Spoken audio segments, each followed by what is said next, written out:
Now, I need to apologise to you because I made a mistake. I told you many times that the Albanese government had completely lost control of immigration, bringing in 400,000 immigrants in a year. I was wrong.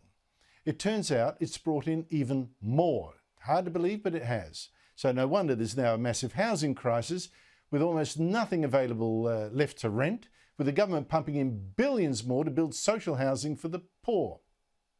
This is the single biggest investment in housing in more than a decade. Yes, well, it had to be the biggest spend because our population explosion, most of it from immigration, is also the biggest we've ever seen.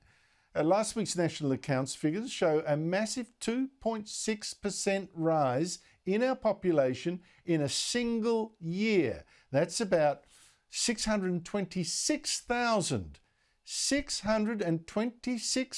extra people in just the year to June. That is more than the population of Canberra and Darwin combined. Do you see that many houses being built?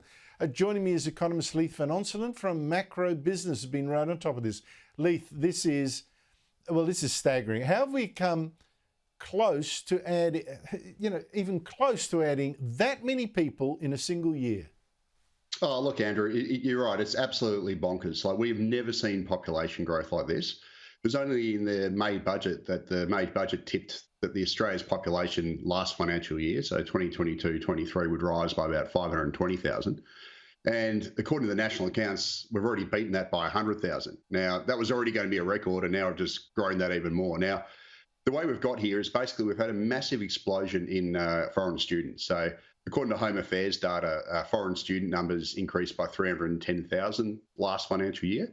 We've also had an explosion in work visas. So if you combine all the different work categories, Home Affairs data shows that we had a 250,000 increase in work visas over the year. So that's basically effectively what's driven this massive immigration surge. And it's been deliberately run by the Albanese government. Now, Jim Chalmers tried to claim that it's all demand-driven, it's not government policy, etc.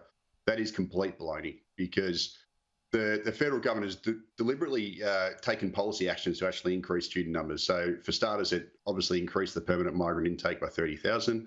It's increased the humanitarian intake, but much more importantly, it spent about $40 million and employed an extra 400 staff to basically process as many visas as humanly possible, which has basically led to just huge numbers coming in. It's also signed 2 migration deals with India to basically let them come in greater numbers and stay for longer.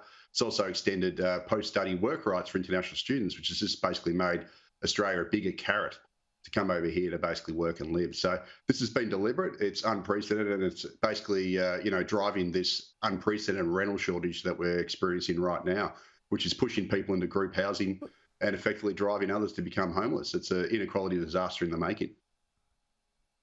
It's just astonishing to me. I wonder what the government's got in its mind. Is it doing this because it sees money in it, to sugar hit the budget, to try and get more money from more workers?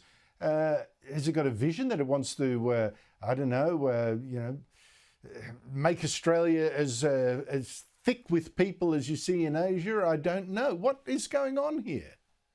Well, I mean, the thing is that there are some powerful forces that push the government in this direction. So, I've always called them the growth lobby. So effectively, it's all the powerful players, big business, big property, the universities.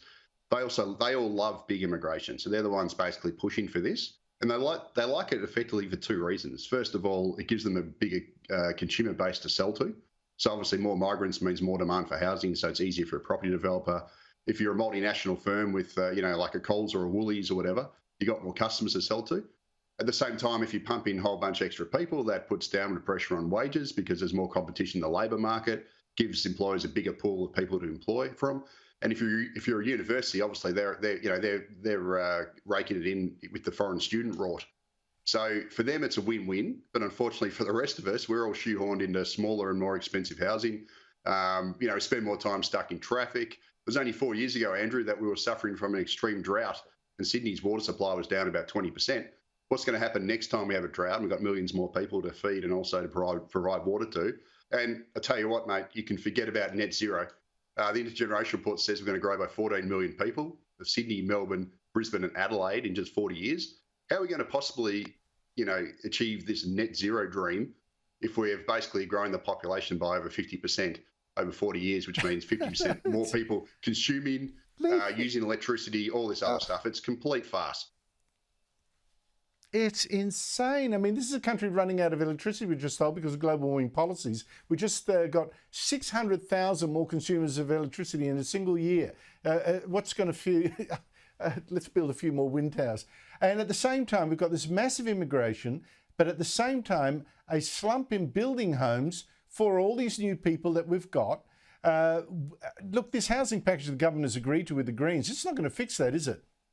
No, it's not. It's completely delusional. It sounds okay. I mean, so basically they've got there's two arms to this. So first of all, there's the one with the National Cabinet where they said they want to build 1.2 million homes over 5 years. That's 240,000 homes a year.